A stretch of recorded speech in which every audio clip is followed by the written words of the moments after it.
it's Julian. Today I'm going to be showing you how to make a full melodic future garage track from scratch. I've got this whole template here. I'm going to show you how to make every single element as well as the whole arrangement for the track from scratch, which is where a lot of people get stuck. As usual, you can get this full project file, samples, MIDI, the presets, everything from this video that you just heard in the intro. The entire full 4-minute track arrangement template is available at the top of the description on my website. Definitely don't miss out, guys. You know, this really does help support me. I don't make a whole lot off of YouTube. You should be surprised, actually. But with these sample packs, I'm able to keep going, keep bringing you guys new videos. But really, it's about supporting you guys, supporting yourselves. You know, if you grab this, I promise you will be unstuck. You'll make the best track of your life today. This will really help take you to that place that you've probably been struggling to get to, or maybe you just want some new inspiration. Either way, it's a really high quality template. Definitely don't miss out. Link is at the top of the description. Support yourself, and let's dive in.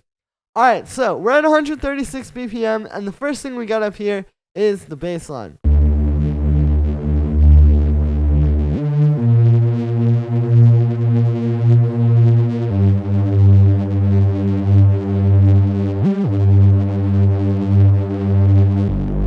So, musically, we're in the key of D minor here, and this is actually a really simple bass line. It's just root note, 6th, 4th, and then another 4th and octave down at the end there to kind of reset the loop like that. But yeah, it's actually a very simple bass line. If you actually look at it musically, it really kind of helps tell the story. When you go from that root to the 6th to the 4th, it's a very powerful progression like that, especially with all this melodic stuff around it.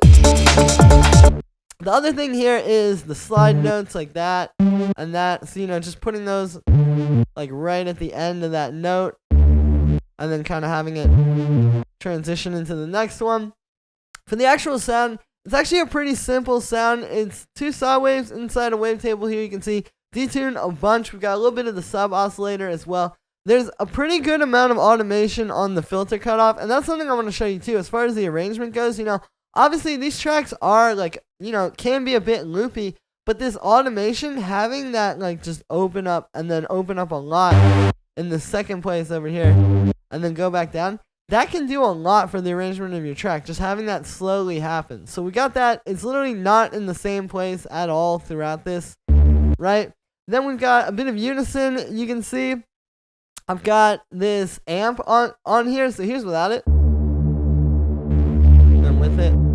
It's only blended at 8%, but it just adds that perfect kind of like crunch and texture to the bass, because just the respace straight out of the synth, you know, it's a bit flat, right? You need something to kind of make this a bit more full.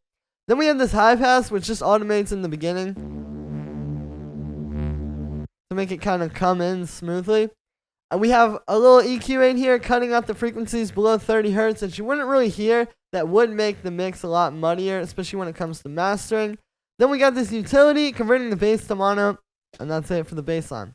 Then we have this chord stab.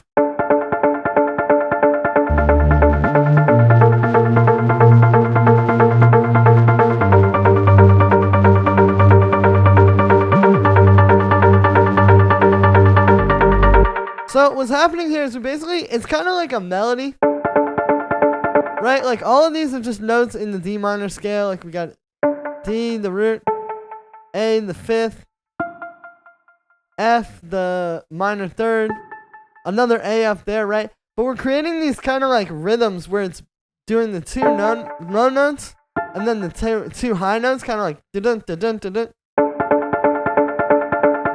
right? And then what happens is you get like one of the bottom notes will change while these stay the same. But then like a second later,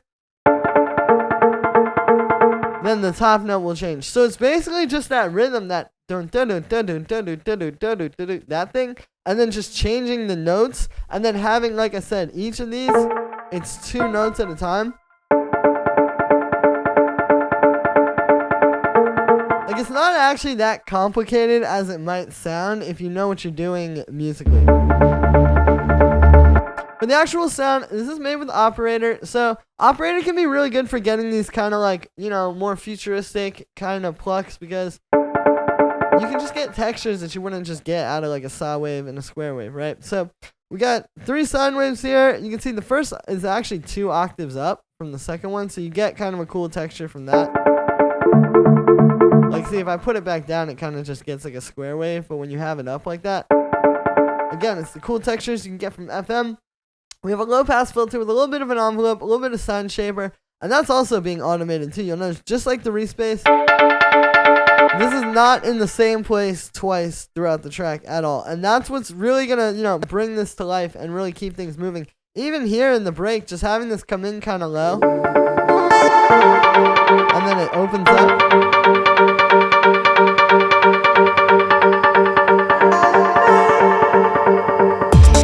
And then it kind of like mellows out going into that. It's a really nice way to arrange that. And it's just using a parameter on the synth to kind of move the arrangement along. Then we got a bit of delay, a bit of reverb, a high pass filter. This one's pretty simple. I would say that eighth note delay definitely adds a lot though. Like if I turn that off, that's adding a lot of the rhythm. And yeah, that's really it for those chords. Then we have the pad.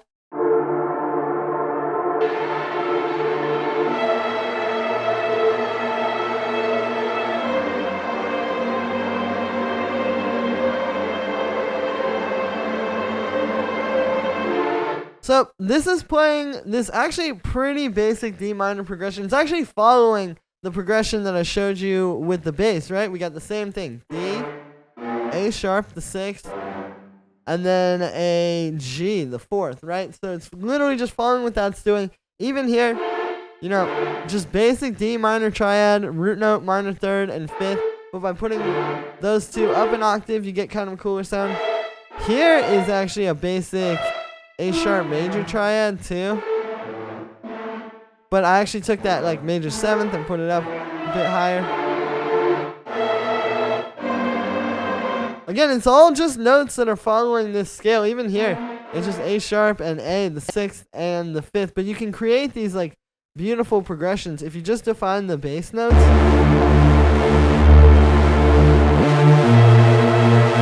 You can see they'll work together really well. So what's happening here for the sound is it's 2 layers. We're combining something organic and then a synth to create like this nice kind of more textured pad.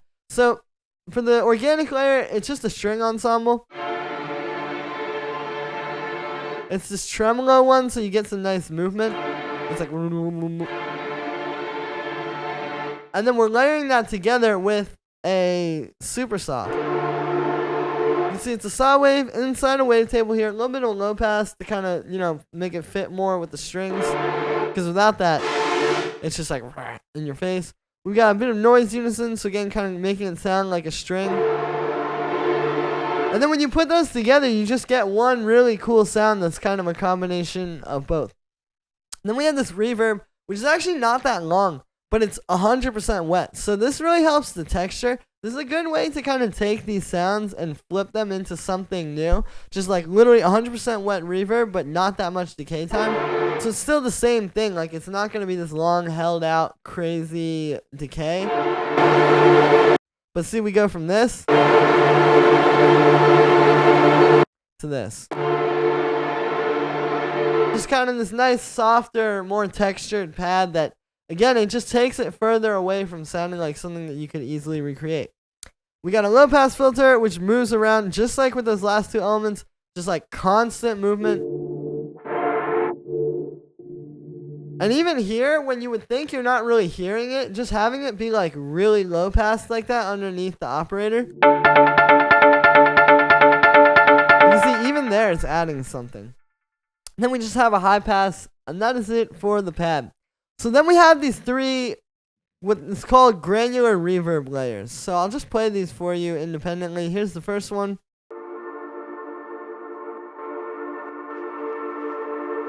The second one.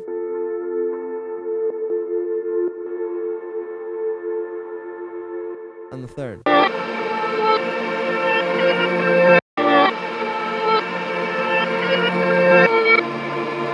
So what are these? Essentially, these are like these melodic components to the track that aren't made in MIDI that are really important, and I'll get to that in a second.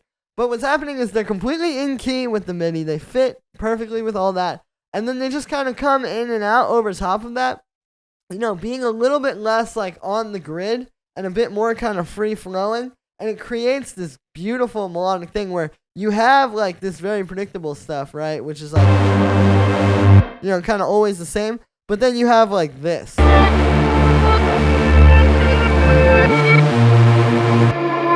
Seeing like you're getting all those little reverses and stuff. And so this is really important. I think when you're making this style, if you try to do it all in MIDI, you're going to be a little bit confused why it's not quite the same. A lot of this stuff is working with audio. Now, where did I get this audio? I actually recorded this with the pedal board. This is literally just like, all three of these are just recordings of me just probably playing something simple, you know, like 3 or 4 notes or something, and then either getting a loop going or creating some kind of delay loop or something like that, and just recording that.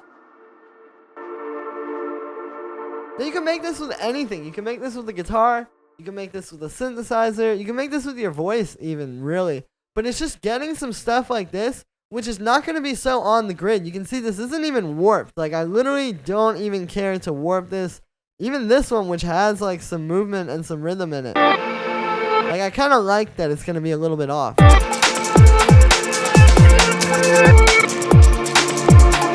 Right? Like, even though it's not every single time the drums hit like perfectly on that grid, it just feels more organic this way to have these. And again, you can kind of have them come in and out. Like, you know, this one has a high pass filter, which makes it kind of disappear in the middle. This one you just get in the first half, and then this one in the second half, which is also a good thing too. It's nice having something that you only hear in the first half of the track, and then something that you only hear in the second half, so it doesn't just feel like a giant loop. But yeah, these really aren't that hard to make. Again, you just got to get creative. You could even record this like playing in a synthesizer with your keyboard or something into the computer, but just having some things that are melodic, that are adding to all that, that aren't just right in the MIDI.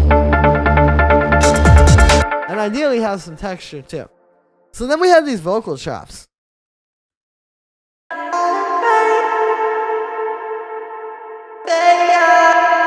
So this is actually me. This was the song I'll show you that I did here. I basically had like some vocals from this other song I was working on, and I dragged them in. I got them in key. Like, I literally just... You can hear that. Like, there's auto-tune in the sample. The only effects on here are just a bit of a low pass, reverb, and then a high pass.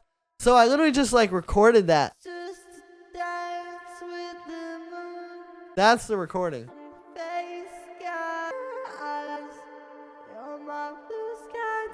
It's a little bit glitchy, but that's what you want, right? Because it's going to give you like this kind of cool thing. And you don't have to sample anything. You can literally just make these yourself pretty easily. Again, it's just singing into autotune and then record it. And then, like I said, all you got to do is just slice the new MIDI track, quarter notes, and there you go. It'll give you these chops, and then you can just create the pattern. And it'll be perfectly in tune because you set the auto tune to be in the same key. And then what I did is, you can see it's very like sparse. Like, it's not very repetitive. You do get some of the same chops here and there, but it's very much like unpredictable. By having it just like, I literally just made a few clips and started just copying them, pasting them in different parts of the track, trying not to just get like, you know, right there, and there. You know what I mean? Like, not so obvious and sort of predictable, but just moving this a little bit so that it's slightly off. And that's how you do those. And speaking of those unpredictable elements, we have all these little effects down here.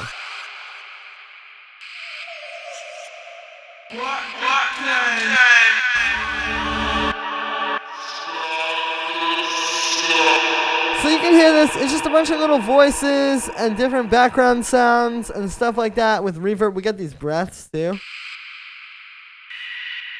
Right? And this is just kind of filling out the background in the track. Because like I said, these kinds of tracks can be quite loopy. And I think if you have this stuff, just like I said with the vocals, just kind of random. Like, it's not ever the same thing twice. It's not like super obviously just duplicated. It's in a lot of different places throughout the track. You can really bring your track to life. And I think this stuff, like having that whoosh in that moment when the drums cut out, that's what's really going to bring this whole thing together. Then we have the drums.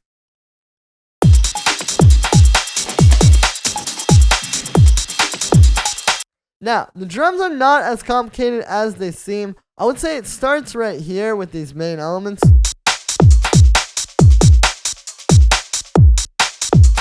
Right, so what's happening is we got a nice kick, just this nice punchy kick that I made actually just for this video.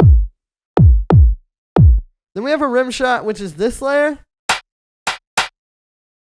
And this one, which is actually a breakbeat. But you can see with that, you get some percussion because I pitched it so that it's in time. And then when you play that with the other one. So it's kind of an interesting way to get some more percussion out of the snare. Right, and then we have the hi-hat on top of that. Then we have some more hi-hats. Which you can see those kind of cut out at some different times. But yeah, these are just two different samples in a drum rack creating that pattern. And that works really nicely. Even when that main hi-hat cuts out, you can still kind of feel that upbeat. We have this thing, which I'll show you with the hi-hat.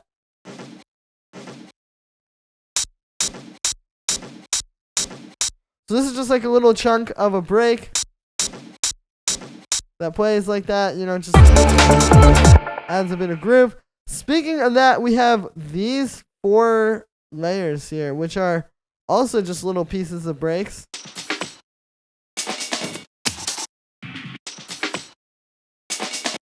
And if I play those with the kick and snare, you'll hear kind of what that does.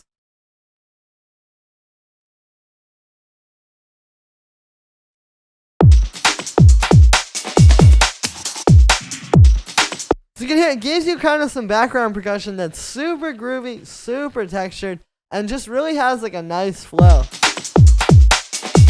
And again, that's all going to sit so well underneath your main hi-hats.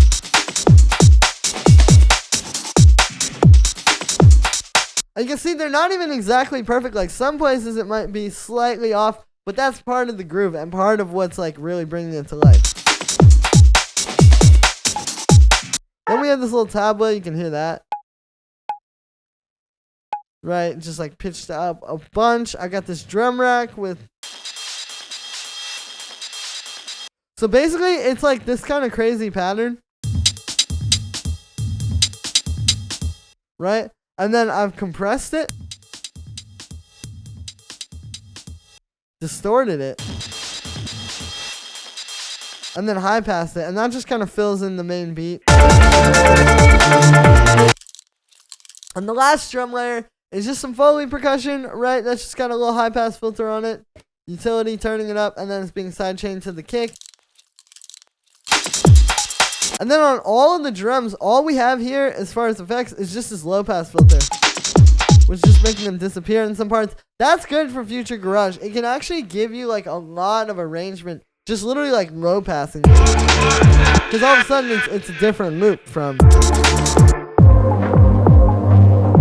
And it's a good way to transition things. Then the only other stuff we have down here is just a bit of vinyl noise.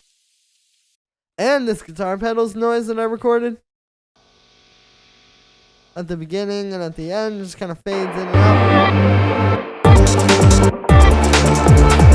And that's going to be it for this one, guys. I hope you enjoyed. As always, make sure to like this video as well as subscribe. And let me know what you think of this video in the comments. Like I said in the beginning, you can get this full project file, samples, MIDI, presets. The entire template is available at the top of the description on my website. Definitely don't miss out, guys. It's a super high quality template, and it'll take your tracks to the next level today. I promise if you grab this, you'll make the best music of your life. Thank you so much for the support. Enjoy the template, guys, and I'll see you tomorrow with another video.